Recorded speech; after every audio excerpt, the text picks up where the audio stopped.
What's up? Brandon Lilly here. Got a question today at lilytraining@yahoo.com. The question was, what are some things that I can be doing outside of the gym, outside of diet, outside of supplementation to better myself as a lifter? I want to tell you two things without a doubt. Probably the two greatest investments I've made. One, finding a good chiropractor. Two, finding a good massage therapist. As far as chiropractics go, you have no idea how important the spine and its alignment can be to not only your back health, your hip health, your leg health, your neck health, your shoulder health. Everything kind of revolves around the spine. The spine is central to all of that. I've been very, very fortunate to work with Dr. Chris Sipple in Berea, Kentucky. I worked with Central Ohio Chiropractics and Physical Therapy when I was in Columbus. Dr. Roy Korth, they call him Buzz, Michael Adamants, and some other doctors up there in that office. That's also where a lot of the guys from Lexington and maybe one or two from Westside go as well. Really, really good team of doctors that understand, hey, this guy's doing some pretty extreme things to his body. The real world advice would be, hey man, just back off. If you want to be healthy, quit doing what you're doing. That's what most chiropractors will tell you. That's what a lot of doctors will tell you. But these guys are like, look, man, we want you to get in there, be the best that you can be. Come see us. We'll fix whatever's going on to get you back under the bar better. Cannot stress enough to seek out a good chiropractor. If you're going to a guy or a woman who is just doing some routine popping, this, that, and the other, you're probably wasting your money and you're wasting your time. You need a doctor who will sit you down, who will look you over, who will ask about your shoulders, ask about your shoulder joints, examine your neck, examine the way you breathe, examine your chest expansion, examine your hip placement, examine how your feet line up, examine how your knees line up. You need a doctor who cares and who understands what you're trying to do. That's one of the issues that I've found in physical therapy since my injury, is that a lot of people want to treat me like I'm a 70-year-old, individual that's had a routine knee surgery, and I'm not that at all. So you have to seek out people who fit whatever is going on with you. And luckily, Dr. Sipple in Berea gets a tremendous amount of practice on lifters, because just about every lifter and the majority of the athletes in the area go to the Sipple chiropractic team. There's Dr. Chris and there's Dr. Dan Sipple. Their father was actually, they owned one of the more hardcore gyms back in the day in Berea, and that was a pretty cool thing. Is they were not only owning a gym, but they were giving the chiropractic as well.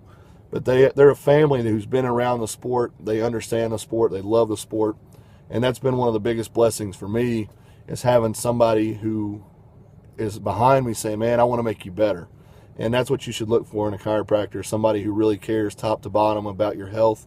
Have them check your feet. Somebody who, like myself, who's over 300 pounds, who routinely squatted, in the 700-800 pound range raw, 1,000-pound range geared, and then pulling massive deadlifts, 700-800 pound deadlifts over and over and over again, can really do a lot of wear and tear on your feet. So check out orthotics. A good chiropractor can do that for you. You need to have somebody that understands what you're doing. Next thing is massage. Again, any lifter, bodybuilder, weightlifter, powerlifter, Highlands Games, the amount of stress and the amount of muscle damage that we do to our body is tremendous. So we're constantly getting these little micro tears. We're getting all this inflammation in the muscle. And to have a therapist, my therapist is named Amanda Stone. She works with a couple of college teams and a couple UFC fighters, and I know at least 2 pro bodybuilders, but a lot of powerlifters in this area. And the thing about her is, she is so unique in that I can walk into her office, not even tell her what's going on, and she can just look at me, the way I'm walking, the way I'm carrying myself, and she can start to identify problems. And having somebody who has that kind of, again, understanding of the body, understanding of what my goals are, she doesn't look at me like your normal 32-year-old man walking in there who's trying to get back to sitting behind a desk or working an assembly line. You know, those things are different requirements. She's trying to get me back to a point where I can be at my very, very best. I'm actually just out of her office about 20 minutes ago. She's doing a tremendous amount of work busting up the scar tissue within my knees after the surgery. So, you know, she's going to be a huge part of my recovery factor. And that's the two biggest things that I can think of is a chiropractor and massage therapist. You know, you get the skeletal repair from the chiropractor, you get the muscular repair from the massage therapist.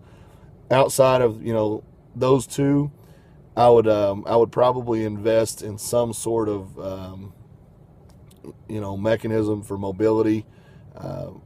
You know, not necessarily like trying to do yoga or something like that, but hell, maybe it is yoga. I don't know, but invest time in stretching, invest time in being mobile and fluid. You know, as a lifter, and I'm very guilty of this myself, we allow ourselves to get so bound up. And I understand a certain amount of tightness is good, but you don't want to be so bound up that you can't enjoy going to the mall with your partner, or you can't take a walk or anything like that. I mean, you look at Dan Green, and I know I use him as an example a lot, but Dan's a pretty good example of a high caliber athlete who balances family life with his weightlifting life or powerlifting life.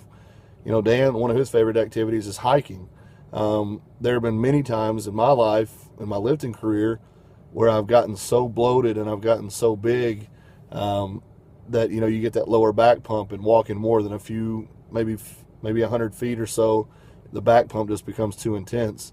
So I do know that one of the things Dan is adamant on, it's not like he sits and stretches for hours and hours and hours, but he's really adamant about stretching and warming up properly and giving himself a chance to remain fluid. You know, that's why he is always one of the best lifters to point to when it comes to form.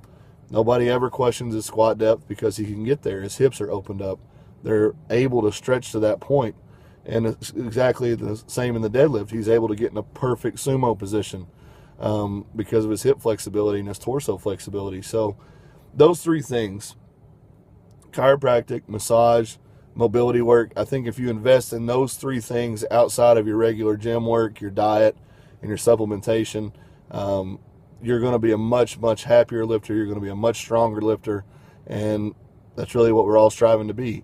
Get those questions into lillytraining@yahoo.com, Lilly training@yahoo.com. Please like this. Please subscribe. Please share this. Like I said, help me get the message out, and catch you guys tomorrow. Thanks.